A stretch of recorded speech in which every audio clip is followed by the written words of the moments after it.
Idhaa ya Kiswahili, Sauti ya Afrika.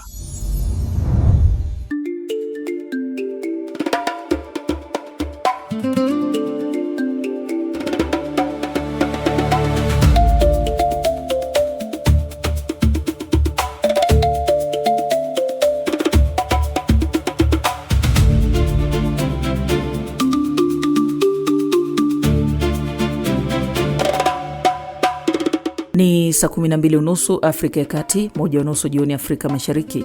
Mjini Kinshasa, Brazzaville na Bangui itakuwa ni saa 11:30 jioni. Hujambo popote ulipo Afrika na kote duniani. Hii ni idhaa Kiswahili ya Afrika, Sauti ya Mwafrika. Haya ni matangazo yanayoangazia matukio muhimu barani. Tunakuandalia taarifa mbalimbali ikiwemo sanaa, uongozi, afya, teknolojia, spoti na mazingira. Jina langu ni Edith Peter. Andamana nasi kwenye ukurasa wetu wa Facebook, YouTube, TikTok na X. Tafuta idhaa ya Kiswahili ya Afrika. Karibu.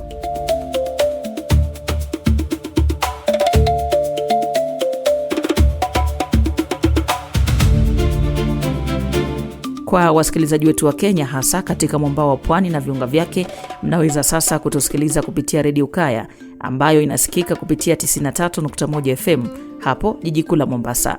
Pia inasikika hapo Kwale, Kilifi, Taita Taveta na Lamu, eneo zima la pwani. Hapo Tanzania mnaweza kutusikiliza kupitia 92.5 Highlands FM Radio iliyopo katika mkoa wa Mbeya na ukanda wa nyanda za juu kusini, pamoja na maeneo ya kaskazini ya Zambia na Malawi. Wasikilizaji wetu wa Uganda, sasa tupo kwenye Jogoo 93.8 FM inayopatikana maeneo ya Mbale, Iganga, Mayuge, Malaba na mpakani Busia, pia baadhi ya maeneo ya Kisumu nchini Kenya.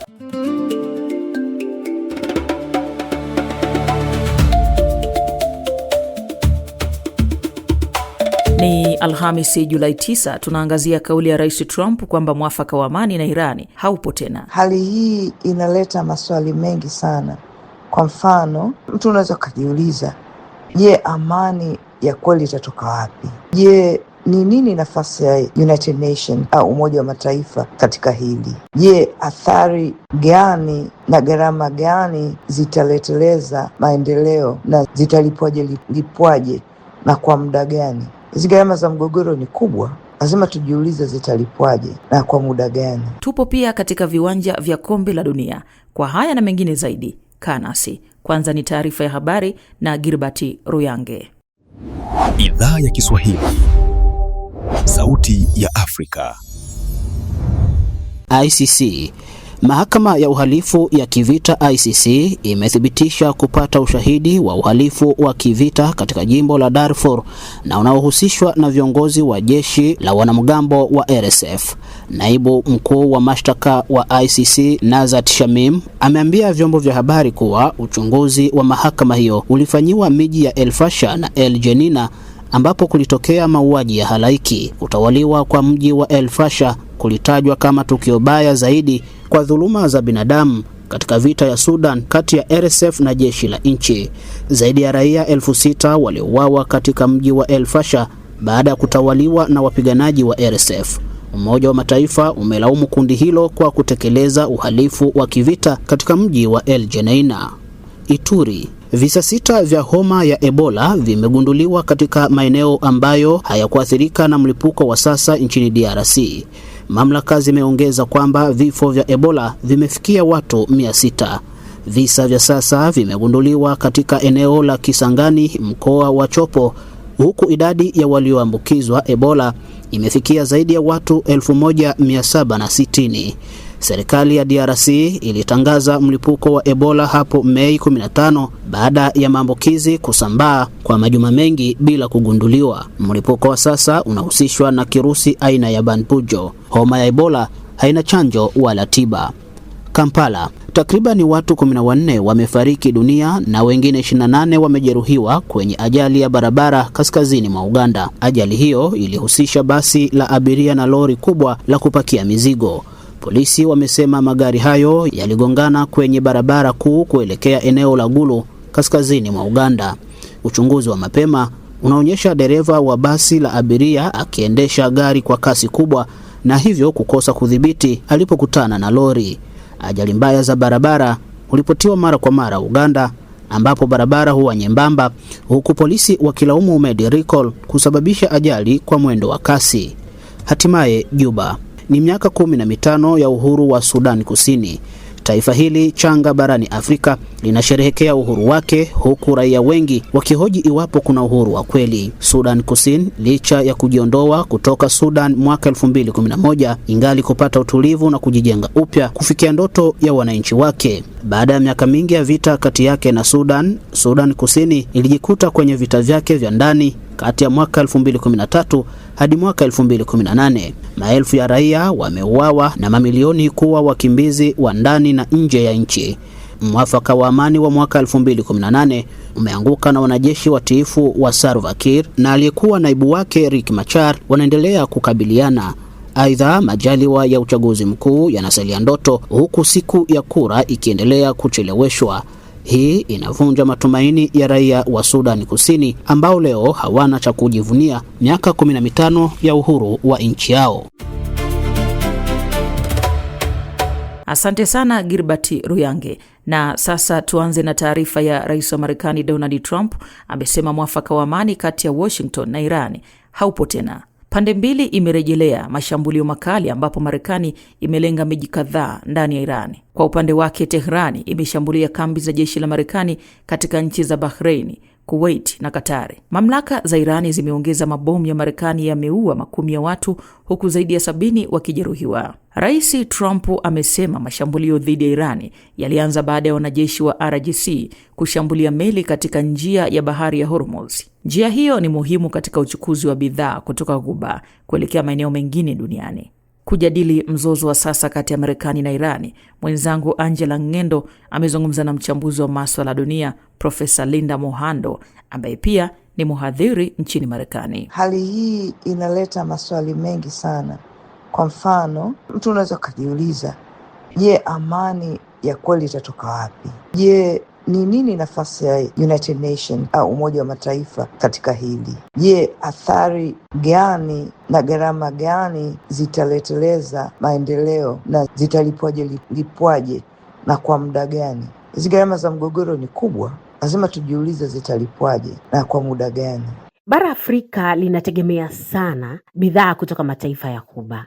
Hivi vitisho vya Trump kurejelea vita na Iran vinaathiri vipi uchumi wa bara hili? Afrika ina utegemezi mkubwa wa Ghuba kwa mafuta, gesi, mbolea na uwekezaji. Hivyo basi, vitisho vya kisiasa au vikwazo kutoka Marekani vinavyolenga Ghuba vinaweza kuathiri Afrika kwa njia kadhaa, ikiwemo kupanda kwa bei ya mafuta. Iwapo Rais Trump atatishia vikwazo, nchi zinazoagiza mafuta zitaathirika kwa kupanda kwa bei ya mafuta, diesel, petroli na gharama za usafiri, na hii itapelekea kuongeza mfumuko wa bei katika pande zote za kiuchumi. Vile vile biashara na uwekezaji wa nchi za Ghuba katika nchi za Kiafrika utaathirika, kwa kuwa Ghuba ni chanzo kikubwa cha uwekezaji barani Afrika. Iwapo mathalani Marekani itaweka ushuru zaidi au vikwazo zaidi, kwa hivyo vyote vile athari zitaongezeka katika biashara na ulipwaji wa malipo, yani balance of payment. Miradi mbalimbali inayofadhiliwa na nchi za Ghuba inaweza kusimama au ikaletelea mlipuko wa bei mkubwa. Profesa Mohando, ukitizama Afrika inazalisha mafuta lakini haichakati. Sasa vita hii ya Iran ama vikwazo vinatoa nafasi gani kwa Afrika katika kuwekeza biashara ya mafuta safi? Jitihada za karibuni za nchi za Kiafrika Mashariki kumshawishi Bwana Aliko Dangote kuwekeza katika biashara ya mafuta ni ishara tosha ya jinsi gani njia mbadala wa kusafisha mafuta zinatafutwa kila kukicha katika bara la Afrika. Lakini pia kiukweli, hii ni fursa ambayo inapaswa kunyakuliwa na nchi za Kiafrika kwa umoja wao. Kwa nini nasema hivi? Ni kwa sababu kwanza, inaongeza usalama wa nishati. Wote tunajua ukiwepo usalama wa nishati inaashiria kitu gani kwa bara zima la Afrika. Inachangia kujua soko huru la bara la Afrika, yani Africa Free Trade Agreement, inachangia sana. Hebu fikiria tu, refinery ya Dangote ya Nigeria inahudumia Afrika Magharibi yote. Sasa angalia hiyo fursa hapo. Alafu cha tatu, inakuza ubunifu wa kijani, yani green innovation. Refineries mpya zinaweza kujumuisha biofuels, hydrogen na hivyo kuvutia wawekezaji. Sasa basi, vita na vitisho vya kisiasa au vya kiuchumi vinafanya hali ya maisha iwe ghali sana barani Afrika.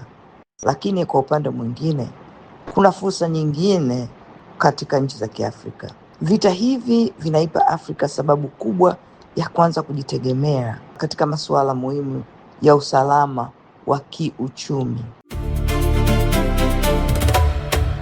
Ni Profesa Linda Mohando, mchambuzi wa masuala ya dunia, akizungumza na mwenzangu Angela Ngendo. Ikiwa unajiunga nasi, hii ni idhaa Kiswahili ya Afrika, sauti ya Mwafrika. Jiunge nasi kwenye Facebook, TikTok na X. Tafuta idhaa Kiswahili ya Afrika. Tunakukaribisha pia ujiunge, yani usubscribe na YouTube ya idhaa Kiswahili ya Afrika na kuwa huru kuchangia kwenye makala haya. Mimi ni Edith Peter. Ukiwa Afrika Kusini, unaweza kutusikiliza kupitia SA Swahili FM Radio pale Johannesburg kila siku. Pia inapatikana kwa masafa marefu. Sasa matangazo yetu yapo kwenye Radio Jamii Kivu. Inapatikana katika mji wa Baraka, tarafa ya Fizi, mashariki mwa DRC. Pia inasikika kwenye baadhi ya mikoa ya nchi jirani ya Burundi pamoja na baadhi ya maeneo katika tarafa ya Uvira. Fuatilia matangazo haya pia kwenye Radio Rwanzururu RTR Beni, ikihudumia maeneo ya Beni, Ituri, Lubero na viunga vyake, pamoja na kuwafikia wasikilizaji wa Bundubujo, Kasese na Masaka nchini Uganda. Idhaa ya Kiswahili, sauti ya Afrika. Na sasa tuelekee katika viwanja vya kombe la dunia.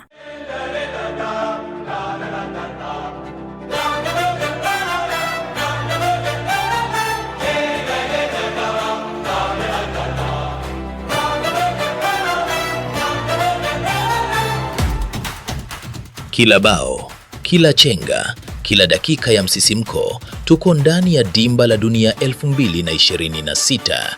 Kutoka hatua ya makundi hadi pambano la fainali, usikose mikiki ya kombe la dunia. Idhaa ya Kiswahili, sauti ya Afrika.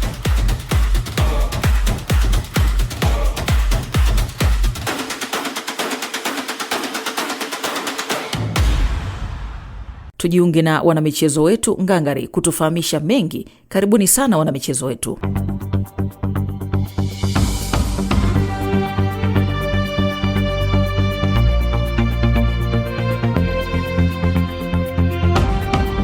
Kipenga cha robo fainali ya kwanza ni leo hii usiku wa saa 5 saa za Afrika ya Mashariki. Morocco atakuwa anashuka uwanjani kujitetea mbele ya The Blues ya Ufaransa. Kombe la dunia la mwaka 2022, wawili hawa walikutana katika nusu fainali na Mfaransa akamzidi nguvu Morocco. Je, Morocco atalipiza kizazi hicho na kusonga hatua ya nusu fainali? Mashabiki wa soka wanaofuatilia dimba hili nchini Malawi wamekutana na mwandishi wetu Herbert Jawinga katika mitaa ya jiji kuu ya Lilongwe. Kwa amba zina konda? Zina ni Harrison Anastasio Gama. Anaitwa Harrison Anastasio Gama. Kuli match pamene pakati pa Morocco ndi France. Timu imene wona kuti ita wine ndi pamene pa. Timu imene wina bazo sajira so kufusa olimba. Timu imene wina badi Morocco. Fa currently timu imene ili mu form kwambiri kusana ndi France pano ni Morocco ija. And I'm pretty sure kuti Morocco ifika mu finals. Sasa jamaa Harrison anasema kwamba Morocco itashinda kabisa kwa sababu yani kila sehemu yani imejipanga vizuri sana, nyuma mbele, sehemu yoyote imejipanga kinoma sana. Kwa hiyo yeye bila shaka anasema kwamba Morocco inaweza ikashinda. Zina Bileka Zembepili. Aha, umakhala kuti? Area 49 Dubai Lilongwe. Okay, anasema ni Bileka Zembepili anaishi Area 49 Dubai Lilongwe. Pakati pa France ndi Morocco amene wona kuti atawine ndi ndani pamenepa? Ine mbalanga ni wona kuti itawine Morocco because of one or two reasons. Morocco has been consistent all throughout fika pa last 16 Africa.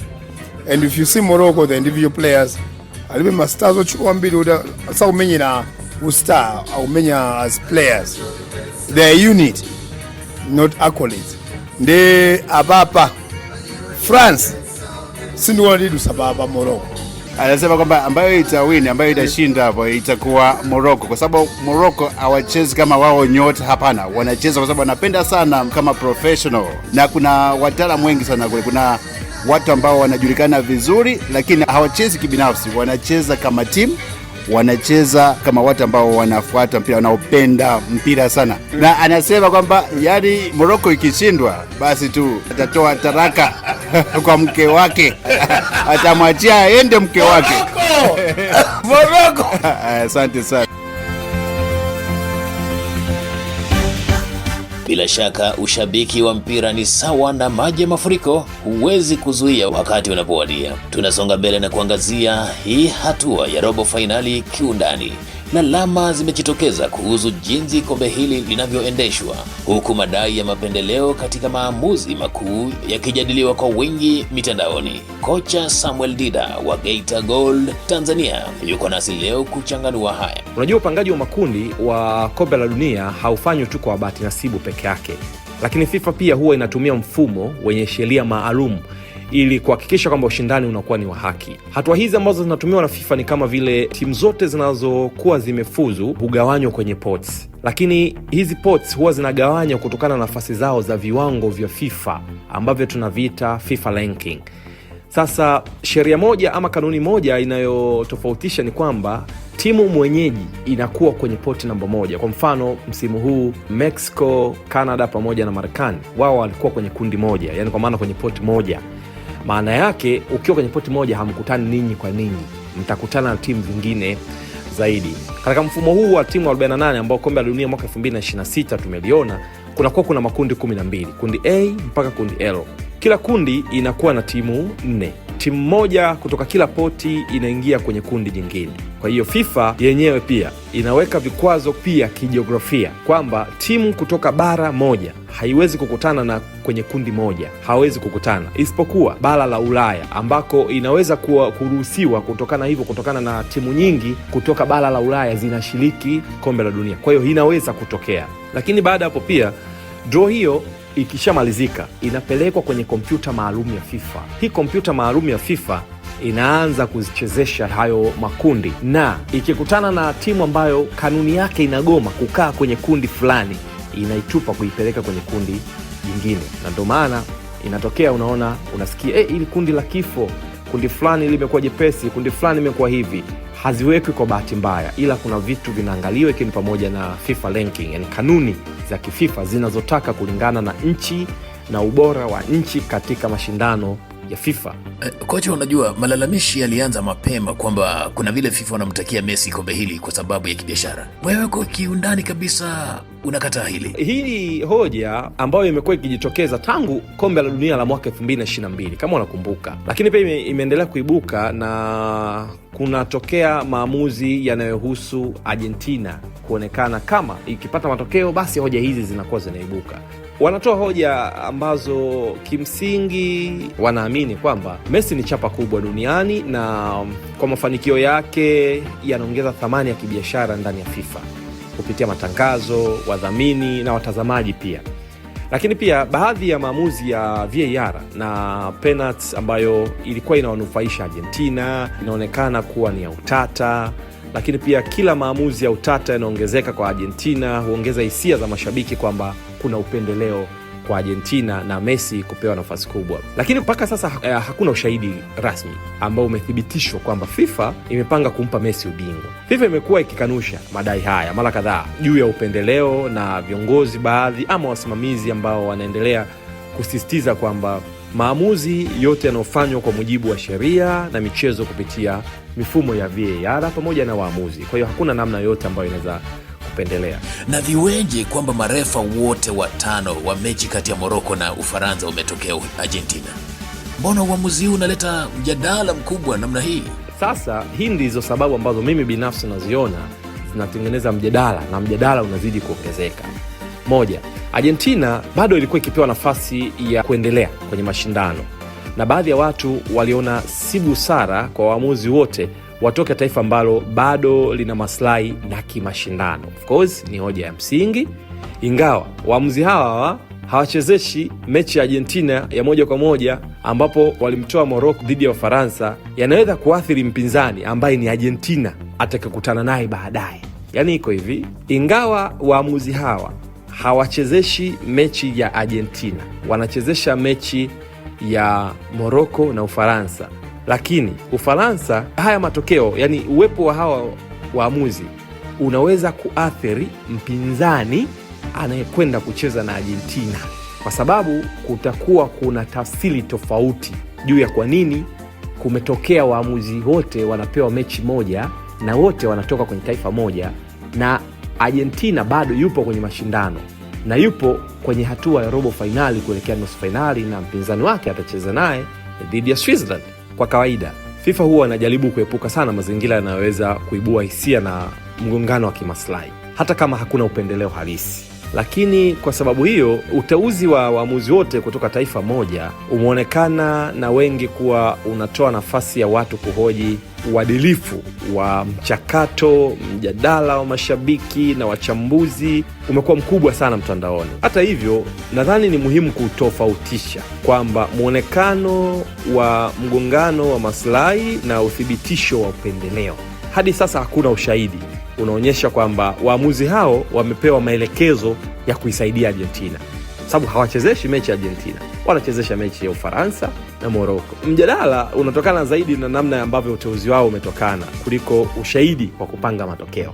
Hatari zaidi ingekuwa hawa waamuzi wa Argentina wanakwenda kusimamia mechi ya Argentina na Switzerland. Huo ndio ungekuwa mjadala, kungekuwa kuna mgongano wa moja kwa moja wa kimaslahi. Lakini wanakwenda kusimamia mechi ya Ufaransa na Morocco ambako hakuna maslahi ya moja kwa moja, isipokuwa sijui kwa nini mjadala huu umekuwa mkubwa.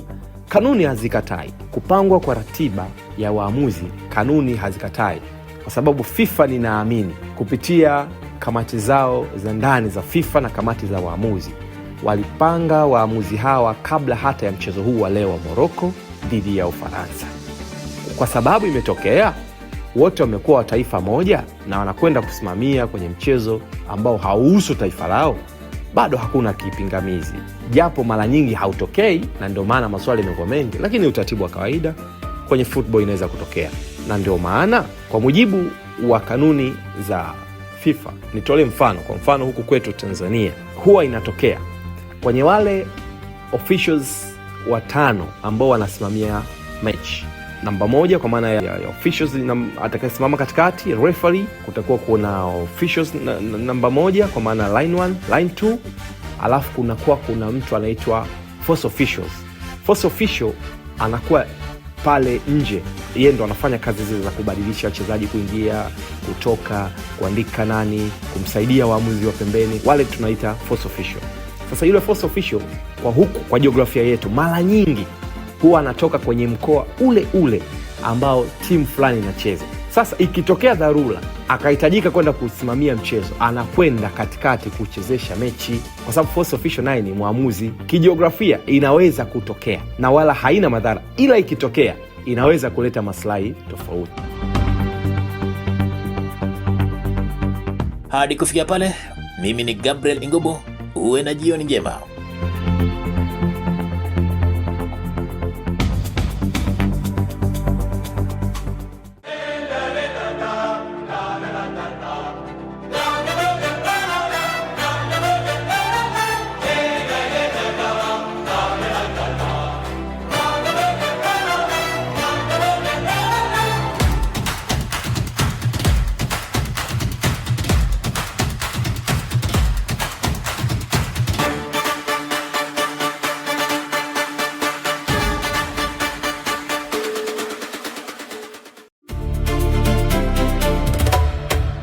Kila siku idhaa ya Kiswahili ya Afrika inakupa uchambuzi wa kina kuhusu mechi na matukio mbalimbali ndani na nje ya mechi za kombe la dunia.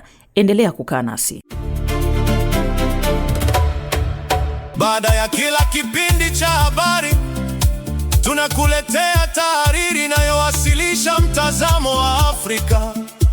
kuhusu matukio mbalimbali yanayoendelea duniani. Zimbabwe imeingia katika mjadala mkubwa wa kisiasa baada ya Rais Emmerson Dambuzo Mnangagwa mwenye umri wa miaka 83 kusaini sheria inayoongeza muda wa utawala wake hadi mwaka 2030, miaka miwili baada ya muhula wake wa sasa kukamilika, huku ikifungua njia ya marais wa baadaye kuchaguliwa na bunge badala ya wananchi kupitia kura ya moja kwa moja. Je, hatua hii inalinda maslahi ya taifa au inaweka doa jipya kwenye safari ya demokrasia nchini Zimbabwe na barani Afrika? Hiyo ndiyo hoja inayojadiliwa katika tahariri yetu ya leo. Uamuzi wa Rais Emmerson Mnangagwa kusaini sheria inayoongeza muda wa utawala wake hadi mwaka 2030, huku pia ikifungua njia ya rais wa baadaye kuchaguliwa na bunge badala ya wananchi moja kwa moja, ni hatua inayozua maswali mazito kuhusu mustakabali wa demokrasia nchini Zimbabwe.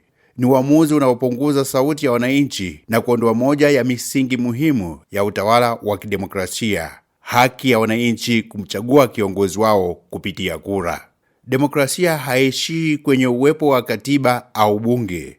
Nguvu yake hupimwa kwa namna mamlaka yanavyopokezana kwa amani, kwa kuheshimu mipaka ya mihula ya uongozi na kwa kulinda haki ya wananchi kufanya maamuzi kupitia sanduku la kura. Sheria zinazobadili misingi hiyo kwa manufaa ya waliopo madarakani huacha taswira kwamba taasisi za dola zinatumika kulinda watawala badala ya kulinda mapenzi ya wananchi. Mabadiliko ya sheria yanayorefusha muda wa viongozi madarakani mara nyingi yamekuwa chanzo cha migogoro ya kisiasa, kupungua kwa imani ya wananchi katika taasisi za umma na kuongezeka kwa mgawanyiko wa kisiasa. Hakuna shaka kwamba kila serikali ina ajenda ya maendeleo ambayo hutamani kuikamilisha, lakini maendeleo ya kweli hayawezi kujengwa kwa kudhoofisha misingi ya uwajibikaji na ushiriki wa wananchi. Kiongozi anayeheshimu demokrasia huacha historia bora, si kwa muda aliokaa madarakani, bali kwa nguvu ya taasisi alizoziimarisha na mfano aliouacha wa kuheshimu katiba na mapenzi ya wananchi. Zimbabwe inahitaji taasisi zinazojenga imani ya wananchi, si sheria zinazozua hisia kwamba uwanja wa kisiasa unabadilishwa kwa faida ya watawala. Demokrasia yenye afya inahitaji ushindani wa haki, uchaguzi huru na uhamishaji wa madaraka unaotokana na ridhaa ya wananchi. Hatua hii inapaswa kuwa onyo kwa bara nzima la Afrika. Demokrasia hudhoofika polepole, mara nyingi kupitia sheria zinazopitishwa kwa utaratibu unaoonekana halali, lakini ambazo hupunguza haki za wananchi hatua kwa hatua. Mamlaka yanapowekwa juu ya matakwa ya wananchi, walioathirika wa kwanza huwa ni demokrasia yenyewe. Demokrasia si zawadi kutoka kwa watawala, ni haki ya wananchi, na haki hiyo inapaswa kulindwa bila kuyumbishwa na maslahi ya kisiasa ya walio madarakani. Lakini swali kubwa linalobaki ni hili: je, Emmerson Mnangagwa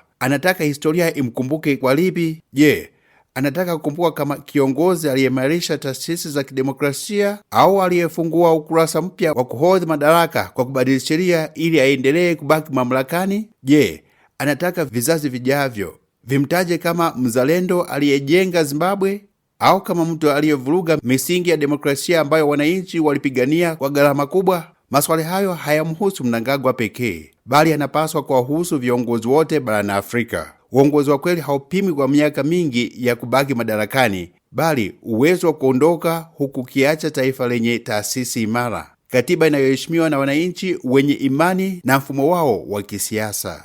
Mwisho wa yote, urithi wa kiongozi hauandikwi na sheria alizopitisha ili kuongeza muda wa utawala wake, bali na historia itakayohukumu ikiwa alilitanguliza taifa mbele ya maslahi yake binafsi. Tegea tahariri ya idhaa ya Kiswahili ya Afrika kila siku, ambapo huangazia masuala muhimu kuhusu bara letu la Afrika. Ikiwa unajiunga nasi, shukrani na karibu. Hii ni idhaa ya Kiswahili ya Afrika, sauti ya Afrika. Tufuate kwenye Facebook, YouTube, TikTok na X. Tafuta idhaa ya Kiswahili ya Afrika. Waalike marafiki na watu wa karibu kujiunga na idhaa ya Kiswahili ya Afrika. Subscribe, yani ujiunge na YouTube yetu. Sote tu familia moja, sauti moja ya Afrika.